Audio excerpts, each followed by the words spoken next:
मैं कहना चाहता हूँ, आज ईद का दिन है। झूठ बिल्कुल नहीं बोलना चाहिए, चाहे वो मुसलमान हो या गैर मुसलमान हो।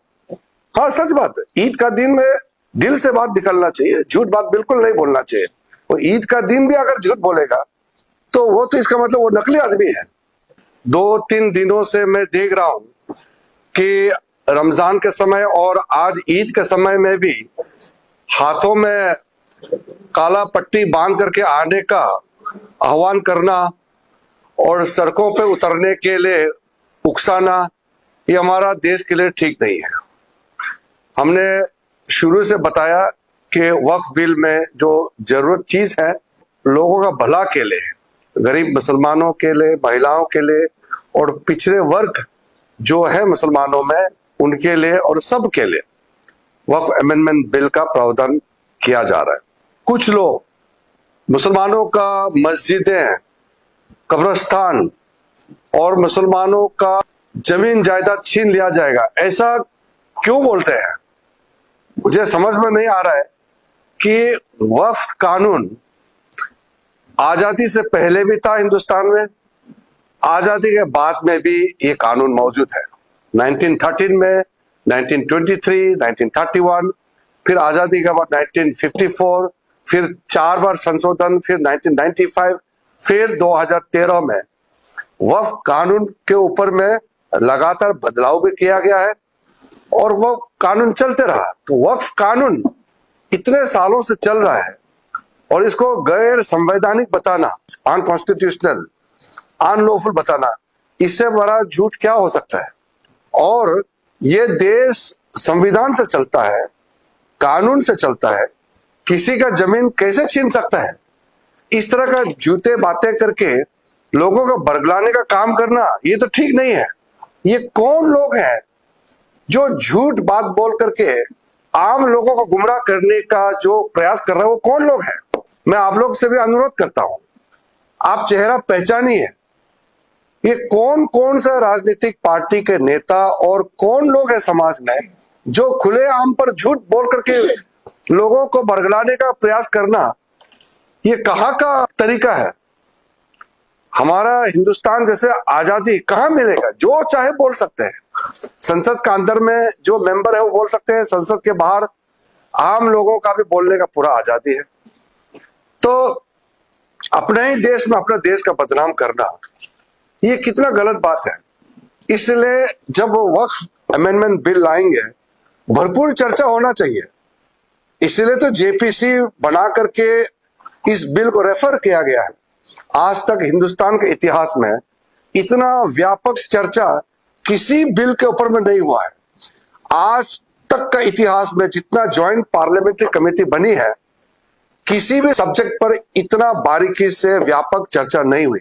97 लाख से भी ज्यादा मेमोरेंडम्स, रिक्वेस्ट, सजेशंस रिसीव किया है। तो इससे ज्यादा वाइडर कंसल्टेशन और क्या हो सकता है?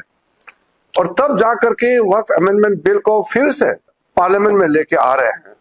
पूरा तरीके से रूल के मुताबिक प्रोसीजर को मेंटेन करते हुए, संवैधानिक प्रक्रिया है, हम पूरा मेंटेन कर रहे हैं।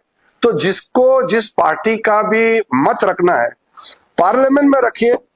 हम 2 घंटे, 3 घंटे, 4, 5, 6, 7, 8 घंटे, देर रात तक अगर चर्चा करना है, हम चर्चा करने के लिए तैयार हैं। अब जब बिल पार्लियामेंट के अंदर चर्चा होगी तो पूरा बारीकी से चर्चा होना चाहिए।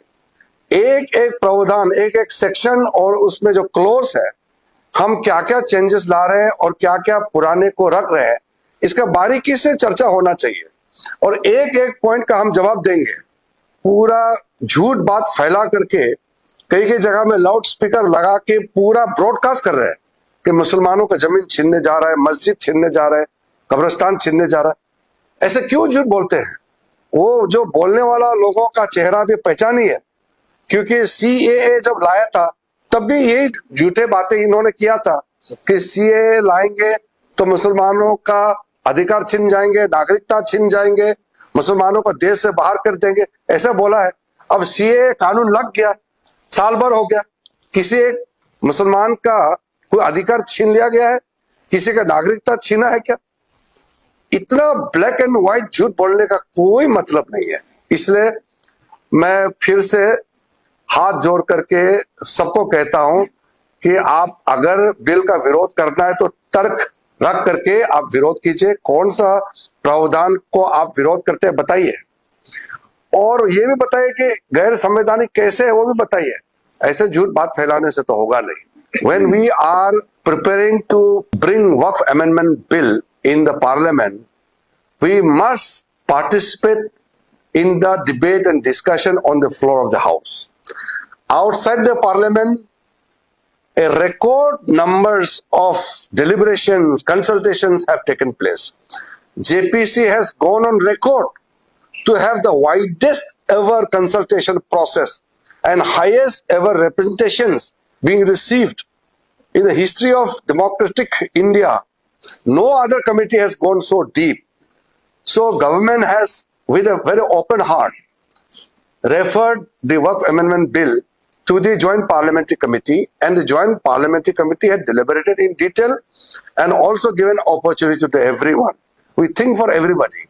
As a Minority Affairs Minister, I am very proud to say that minorities are safest in India and minorities enjoy the best rights of freedom in India. I've never seen any other country having this much of space, freedom for even the smallest of the communities. We belong to minority community, but we are proud Indian. We don't feel neglected. No minority community has been given any kind of treatment which would make them feel unsafe in this country. So this false propaganda must stop.